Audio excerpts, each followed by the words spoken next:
제2장. 그러므로 우리는 들은 것에 더욱 유념하므로 우리가 흘러 떠내려가지 않도록 함이 마땅하니라. 천사들을 통하여 하신 말씀이 견고하게 되어 모든 범죄함과 순종하지 아니함이 공정한 보응을 받았거든. 우리가 이같이 큰 구원을 등한히 여기면 어찌 그 보응을 피하리요. 이 구원은 처음에 주로 말씀하신 바요 들은 자들이 우리에게 확증한 바니, 하나님도 표적들과 기사들과 여러 가지 능력과 및 자기의 뜻을 따라 성령이 나누어 주신 것으로서 그들과 함께 증언하셨느니라. 하나님이 우리가 말하는 바 장차 올 세상을 천사들에게 복종하게 하심이 아니니라. 그러나 누구인가가 어디에서 증언하여 이르되, 사람이 무엇이기에 주께서 그를 생각하시며 인자가 무엇이기에 주께서 그를 돌보시나이까. 그를 잠시 동안 천사보다 못하게 하시며 영광과 존귀로 관을 씌우시며 만물을 그 발 아래에 복종하게 하셨느니라 하였으니 만물로 그에게 복종하게 하셨은즉 복종하지 않은 것이 하나도 없어야 하겠으나, 지금 우리가 만물이 아직 그에게 복종하고 있는 것을 보지 못하고 오직 우리가 천사들보다 잠시 동안 못하게 하심을 입은 자 곧 죽음의 고난 받으심으로 말미암아 영광과 존귀로 관을 쓰신 예수를 보니, 이를 행하심은 하나님의 은혜로 말미암아 모든 사람을 위하여 죽음을 맛보려 하심이라. 오늘 함께 묵상할 말씀은 히브리서 2장 1절에서 9절까지 말씀입니다. 히브리서 1장에서 예수 그리스도가 천사보다 더 월등하다는 사실을 말했다면, 오늘 말씀인 히브리서 2장은 거기서 실제적인 교훈을 도출하는 내용입니다.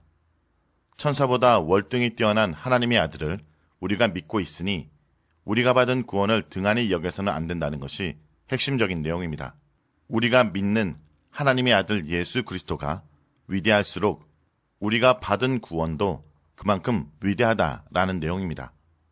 그래서 1절은 그러므로로 시작하여 히브리서 1장의 내용을 이어감을 말합니다. 우리가 들은 것, 즉 그리스도 복음을 유념하고 흘러 떠내려가지 않도록 함이 마땅하다고 말하는데, 이것은 주의를 기울여 듣는 것과 세상을 따라 살아가는 것이 아니라 들은 것에 따라 살아가야 함을 말합니다. 3절에서는 이 복음을 등한히 여기지 말라라고 말하며, 등한히 여기면 보응, 즉 심판을 피할 수 없다고 말합니다. 복음을 등한히 여긴다라는 것은 복음을 거부하는 태도, 나태함, 그리고 무엇보다 복음에 합당한 책임을 회피하는 행동을 가리킵니다.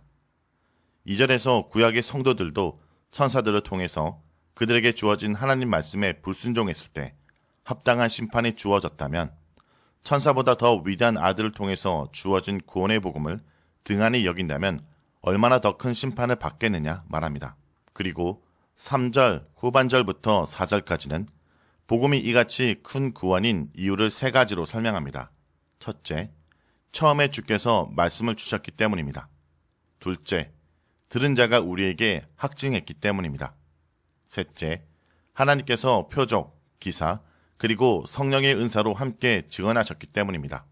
그러므로 우리가 들은 그리스도의 위대한 복음은 유념해야 하고 등한히 여기지 말아야 합니다. 이 복음은 그렇게 알고 있음에 그치는 것이 아니라 사람을 바꾸고 삶을 바꾸고 세상을 변화시키는 능력인 것입니다. 5절에서 9절은 다시 예수 그리스도에 대해서 말하는데, 천사와의 대비에 의해 그리스도를 설명하는 것은 1절에서와 같지만 그리스도의 고난, 죽음, 부활을 강조하는 점이 다릅니다. 인간 존재는 만물의 영장으로 세움을 받아 존귀와 영광을 누리지만 천사에 비하면 여러 한계가 있는 존재, 천사보다 못한 존재일 수 있습니다. 그런데 예수님이 이런 인간으로 오셨다라는 것입니다.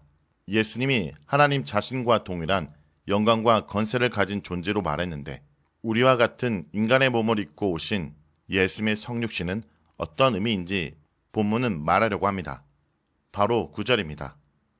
오직 우리가 천사보다 잠시 못하게 하심을 입은 자, 곧 죽음의 고난 받으심으로 말미암아 영광과 존귀로 관을 쓰신 예수를 보니, 이를 행하심은 하나님의 은혜로 말미암아 모든 사람을 위하여 죽음을 맛보려 하심이라. 예수 그리스도는 모든 사람을 영광으로 인도하시려고 천사보다 못한 자리로 내려오셨습니다. 창조주께서 죄인들의 처소로 오셔서 죄인처럼 죽음의 고난을 당하셨습니다.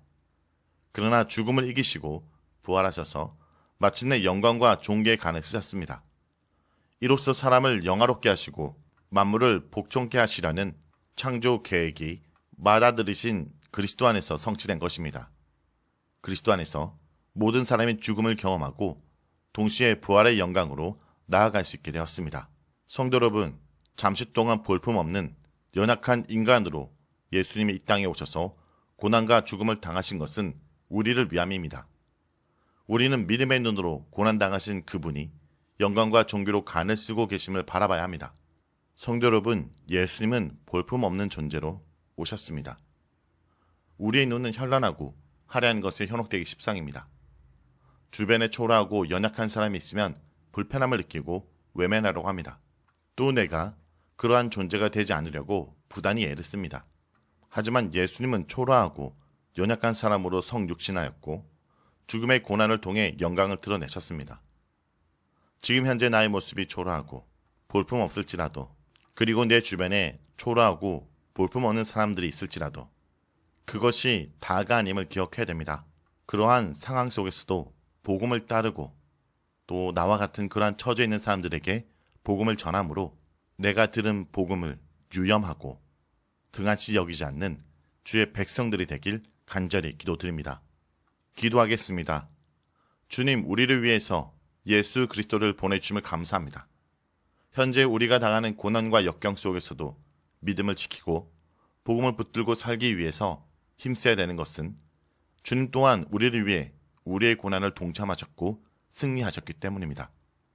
주님, 오늘도 이 복음을 붙들고 예수 그리스도를 따라 믿음의 선택을 하기를 주저하지 않는 하루가 되게 하여 주시옵소서.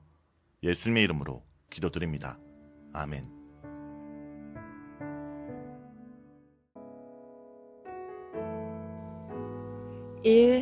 오심 기도. 하루 5번 마음을 다해 드리는 기도. 나는 죽었습니다. 제가 주인이 아니고 예수님이 저의 주인이십니다. 예수님은 십자가에서 죽으시고 부활하셨습니다. 부활하신 예수님을 가슴으로 만나서 따라가며 간증합니다.